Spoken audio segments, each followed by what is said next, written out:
All right, let's talk about AI. How did we go from a kinda cool chatbot to a $7 trillion bet in, what, just 2 years? It is a crazy story, so let's just jump right in.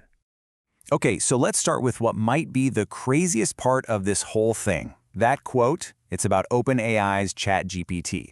And get this, it means the more people who actually pay for their subscription, the more money they lose. Which, brings up a pretty big question, right? How on earth is that even possible? How could a company valued at $500 billion lose money the more successful it gets? I mean, it makes no sense. To figure this out, we got to go back to where it all began. So the date was November 30th, 2022.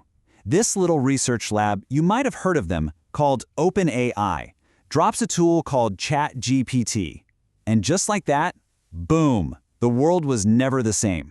And when I say it exploded, I mean it. The growth was just insane. ChatGPT became the fastest-growing app in history. We're talking 100 million users in 60 days. 60!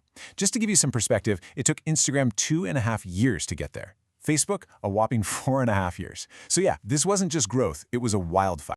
So while all of us were messing around with it, writing silly poems or getting it to debug code, inside Silicon Valley, it was total chaos. We're talking absolute panic, especially at Google's headquarters. And the irony? Google had actually invented the core technology behind it, the transformer model, years ago. But they were just too scared to release it, worried it might say something weird or offensive. Well, OpenAI, they didn't have those fears, and boy, did they get rewarded for it. So that first shockwave, it turned into a tidal wave of money. Seriously, the biggest, fastest, most insane gold rush tech has ever seen was officially on. And guess who jumped in first? Microsoft. They didn't just dip their toes in, they dove headfirst with a staggering $10 billion into OpenAI. Now, this wasn't just an investment. Oh no, this was a shot across the bow, a declaration of war. The AI arms race had officially begun. And of course, the rest of the valley fell right in line. By the middle of 2023, the hype was so out of control that you had startups, I'm talking companies with no product, zero revenue, sometimes literally just an idea in a Google Doc, raising $100 million. The magic words? Just put AI somewhere in your pitch. And this frenzy, well, it led to some, let's say, interesting ideas. You had AI-powered toothbrushes, AI recipe generators, even AI dating coaches. But my absolute favorite has to be the company that raised millions of dollars to build an AI that, get this, summarizes what other AIs are saying. Yeah, we had officially hit peak ridiculousness. Okay, so behind all this software hype, there was a massive hardware problem lurking. See, all this AI magic runs on these super powerful computer chips called GPUs. They're basically the engine that makes it all work. And it turned out one company, NVIDIA, made the absolute best ones. All of a sudden, their chips were hotter than gold, and their CEO starts showing up to conferences in a leather jacket like he's the Mick Jagger of semiconductors. No, seriously. And the cost for this hardware? Just bonkers. For a small startup, just to rent the GPUs they needed to train one model, the monthly bill could be over $1.1 million.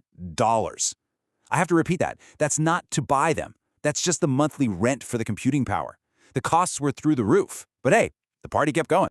But then, after all the champagne was popped and the billion-dollar checks were cashed, someone finally asked the really uncomfortable question, the one question nobody seemed to want to answer. So, how much does all this stuff actually cost to run? And then, the man himself, the face of the whole AI revolution, OpenAI CEO Sam Altman, just comes out and says it. He admits it. Their flagship product, the thing everyone is paying for, they're losing money on it. The more people use it, the deeper the hole they dig. Their entire business model was upside down.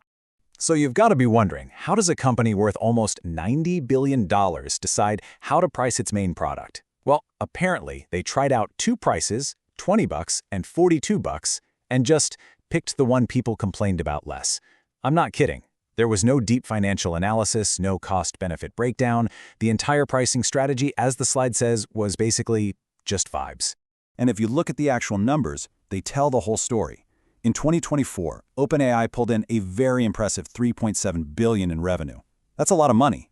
The problem? Well, they lost $5 billion. They didn't just miss their profit target. They lost way more money than they even brought in. It's wild. And that really brings us to this huge gap you're looking at right here. The entire AI industry is pouring trillions into building all this stuff.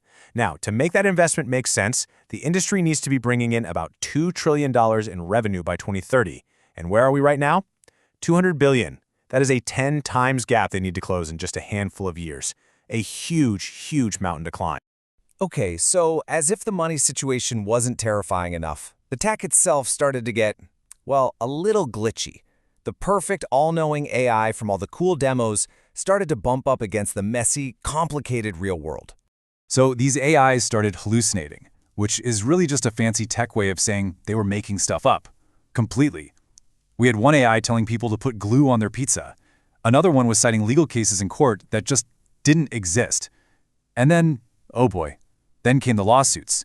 The New York Times, famous authors, artists, musicians, suddenly everyone is suing these AI companies for training on their copyrighted work without permission. This strikes at the very heart of how these things are even built. Okay, so let's recap for a second. We've got a completely broken business model, technology that's kind of buggy, and a mountain of lawsuits. I mean, by any normal standard, this bubble should have popped by now, right? But it hasn't. So why? Well, the biggest difference between now and, say, the dot-com bubble is who is paying for all this. Back in '99, it was venture capitalists, and eventually their pockets ran dry. But today? Today's AI bubble is being inflated by the biggest companies on the planet. We're talking Microsoft, Google, Amazon, companies that are so wildly profitable they can pretty much print their own money. And that's really the secret here. Their motivation isn't profit. Not right now, anyway. It's pure, uncut fear. They are terrified of being the company that misses the boat on the next big thing. Think about it. Nobody wants to be the next BlackBerry, the giant that was on top of the world one day and totally irrelevant the next. So if they're not going to run out of money, what could actually pop this thing? Well, there are basically 3 ways this could go down. First, the money dries up for another reason, like if interest rates shoot up and even big tech has to tighten its belt. Second, some kind of huge meltdown, a scandal on the level of FTX that just completely shatters everyone's confidence. Or third, and this might be the most likely one of the big players just blinks. They finally decide the price tag is too high and they stop spending. But until one of those things actually happens, this bubble just keeps on floating.